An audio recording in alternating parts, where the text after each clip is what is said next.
और चलिए अब रुक कर लेते हैं उत्तर प्रदेश का, जहां से हमारे ब्यूरो हेड दानिश वारसी हमारे साथ जुड़े हैं, जो लखनऊ की तमाम खबरें हम तक पहुंचाएंगे, साथ ही बताएंगे कि यूपी में आज किस तरह की सियासी हलचल होने वाली है। दानिश जी, आज उत्तर प्रदेश की हम बात करें तो कितना अहम आज का दिन होगा, किस तरह के पॉलिटिकल मूवमेंट्स आज यहां पर देखे जा सकते हैं? देखिए, बिल्कुल सही बता रहे हैं आप कि पॉलिटिकल जिस तरीके से समाजवादी गठबंधन हुआ है, इस बात को लेकर काफी चुनौतियां हैं। अगर गठबंधन फेल हो जाता है तो अखिलेश यादव के आगे सबसे ज्यादा चुनौतियां रहेगी। इसके साथ ही गठबंधन के बाद बीजेपी को भी कमर कसनी पड़ेगी। भारतीय जनता पार्टी ये बात समझ रही है कि कांग्रेस और समाजवादी पार्टी के बाद अगर गठबंधन मजबूत हो गया और इसमें अगर मायावती बीएसपी शामिल हो गए तो भाजपा के लिए चुनौती हो जाएगी। लेकिन अगर ये गठबंधन फेल हो जाता है समाजवादी पार्टी और कांग्रेस का सीटों को लेकर के, तो अखिलेश यादव के लिए चुनौती ज्यादा रहेगी। अब बात अगर की जाए उत्तर प्रदेश में मायावती यानी बीएसपी पार्टी की, तो बीएसपी पार्टी अगले महीने से प्रत्याशियों को लेकर के पार्टी के ऐलान कर सकती है। अभी मायावती के पास जो बीएसपी प्रमुख है उनके पास सूची भेजी गई है, उस पर मंथन चल रहा है। वरिष्ठ नेताओं के साथ मंथन करने के बाद बीएसपी अपनी सूची अगले महीने जारी कर सकती है। तीसरी खबर मैं आपको बताना चाहता हूँ कि उत्तर प्रदेश के अंदर संयुक्त सचिव हैं सचिवालय के, उनके ऊपर एफआईआर दर्ज की गई है। 2 अगस्त 2022 में जांच के आदेश करप्शन को लेकर किए गए थे, उस पर जांच के बाद आज एफआईआर दर्ज की गई है। और उसके बाद लखनऊ की बात की जाए तो लखनऊ के अंदर लखनऊ विकास प्राधिकरण ने चिन्हट के जोन 5 में पनपागांव गांव में 6 रॉ हाउस को सीज कर दिया है। जानकीपुरम में भी एक रॉ हाउस को सीज किया गया है। अब बात की जाए अगर अयोध्या को लेकर के, तो अयोध्या में भक्तों का जो दर्शन हुए वो 60 लाख से ज्यादा हो चुके हैं। इसके साथ ही 25 करोड़ का दान अब तक प्राप्त हो चुका है और 25 किलो चांदी और 10 किलो सोना भी चढ़ावा मिल चुका है। तो ये कह सकता हूँ कि अयोध्या को लेकर के लगातार दर्शन भी हो रहे हैं। 60 लाख से ज्यादा जो श्रद्धालु हैं वो दर्शन कर चुके हैं।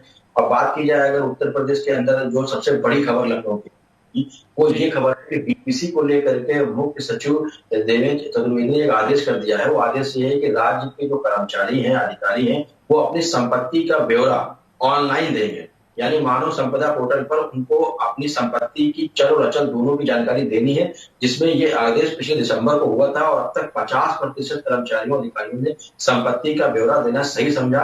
50% अधिकारी ऐसे हैं जिन्होंने संपत्ति का ब्यौरा छुपाया है, जिसको लेकर के ये चैलेंज किया गया है, यानी कि एक चुनौती दी गई है कि अगर संपत्ति का ब्यौरा ऑनलाइन अधिकारी या कर्मचारी नहीं दर्ज कराते हैं या ऑनलाइन पोर्टल पर अपनी सूचना नहीं देते हैं तो उनकी जो प्रमोशन है वो रोक दिया जाएगा। मैं कह सकता हूँ कि उत्तर प्रदेश सरकार, योगी सरकार है, सबसे बड़ा जो आदेश हुआ है उस आदेश को लेकर के कहीं न कहीं करप्शन पर लगाम लगाई जाएगी। लेकिन वो 50% कौन से अधिकारी कर्मचारी हैं जिन्होंने अपनी संपत्ति का ब्यौरा छुपाने की कोशिश की, ये बहुत बड़ा सवाल है। हालांकि इस आदेश से अपने जो लोग पदोन्नति रुकवाने के कारण में अगर अपनी संपत्ति का ब्यौरा नहीं देते हैं तो क्या उन्हें अपनी प्रमोशन को लेकर के कोई चाहत नहीं, या वो अपनी संपत्ति को ज्यादा महत्व देंगे या प्रमोशन को महत्व देंगे, ये बहुत बड़ा सवाल रहेगा। लेकिन इस आदेश से अधिकारियों कर्मचारियों में इस बात का हड़कंप मच गया है कि करप्शन को लेकर के अगर लगाम लगाई जा रही है और संपत्ति का ब्यौरा ऑनलाइन दे रहे हैं तो कौन सी चीजों का संपत्ति ब्यौरा देंगे, किस प्रकार से देंगे, कितना छुपाएंगे, कितना खुला करेंगे, ये बहुत से लेकर के सवाल है। लेकिन उत्तर प्रदेश की सबसे बड़ी खबर जो है वो इसी को लेकर के है कि डीपीसी पे रोक लग जाएगी अगर ऑनलाइन संपत्ति का ब्यौरा मानव संपदा पोर्टल पर नहीं दिया। इसके साथ ही जो आखिरी सबसे बड़ी खबर देना चाहता हूँ उत्तर प्रदेश और लखनऊ की, यह है कि मंत्री और सांसद अब दलितों से संवाद करने के लिए उत्तर प्रदेश के गांव क्षेत्रों में पहुंचेंगे। दलित की साधने की जाएगी लोकसभा चुनाव को लेकर, जिसमें दलितों का संवाद का कार्यक्रम चलेगा, जिसमें मंत्री और सांसद उत्तर प्रदेश के गांव में जाकर दलितों के वोट साधने का प्रयास करेंगे। जी बिल्कुल दानिश जी, और कहीं ना कहीं ये माना जाए तो दलितों को साधने की भी एक बार फिर से कोशिश इसके माध्यम से की जाएगी बड़े जनप्रतिनिधियों के द्वारा।